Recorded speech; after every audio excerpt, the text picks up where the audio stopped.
Round 3. Technology. Okay, so he hurries it along.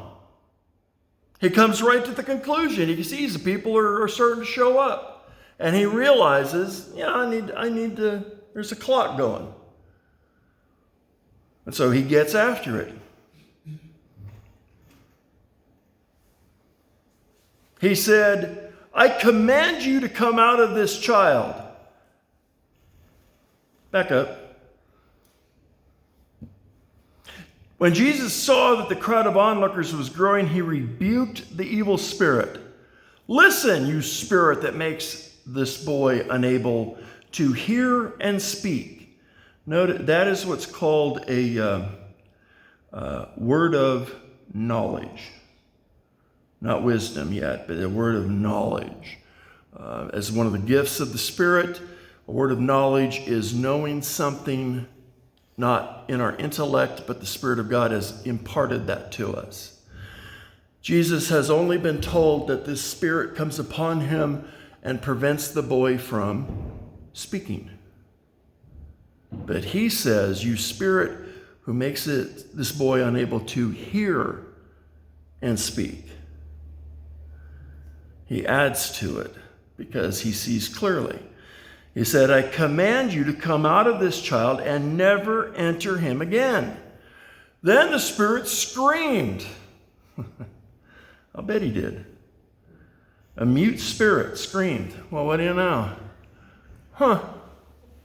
And he threw the boy into another violent convulsion and left him. The boy appeared to be dead. A murmur ran through the crowd as people said, he's dead. But Jesus took him by the hand and helped him to his feet, and he stood up. Afterward, when Jesus was alone in the house with his disciples, they asked him, why couldn't we cast out that evil spirit? Jesus replied, this kind can be cast out only by prayer. Now, there's another place in the scripture where it is added to, and it says this kind can only be cast out by fasting and prayer.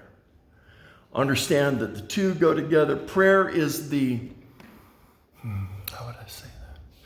Prayer is the tool that does the work. Fasting focuses that tool and empowers it, because fasting separates us.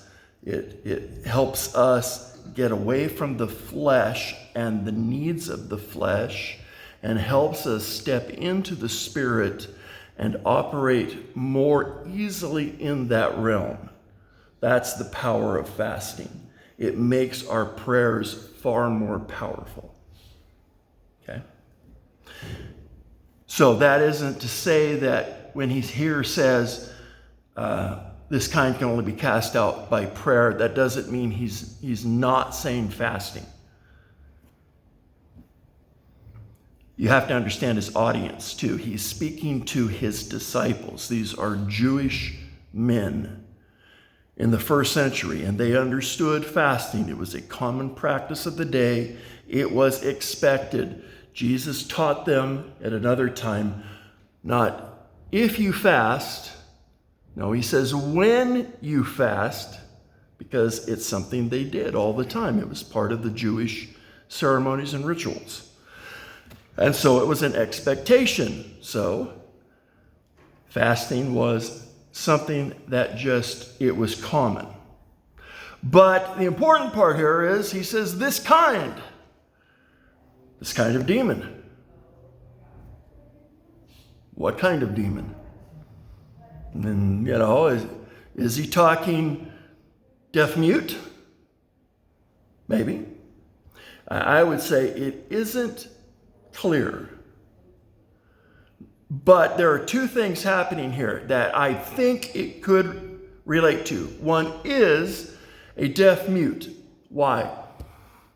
A person who is demonized. They have that demon inside them, and it will manifest and then stop manifesting. There is a it's there and you can see the effects of it, and then it pulls away. And that's the standard modus operandi. That's what they do.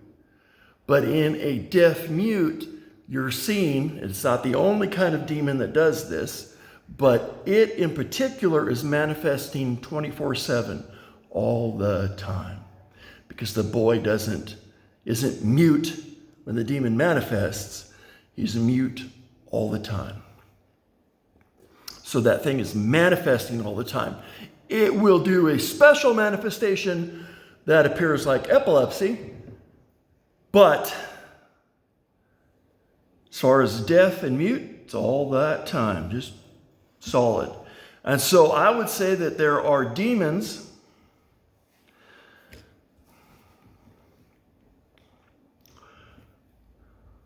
got to think of examples. A demon of infirmity will manifest and pull back at times. It can have a dire effect on the physical well-being of a person and then pull back and there's relief. And yet it can also at the same time cause an illness that doesn't ever go away. It's there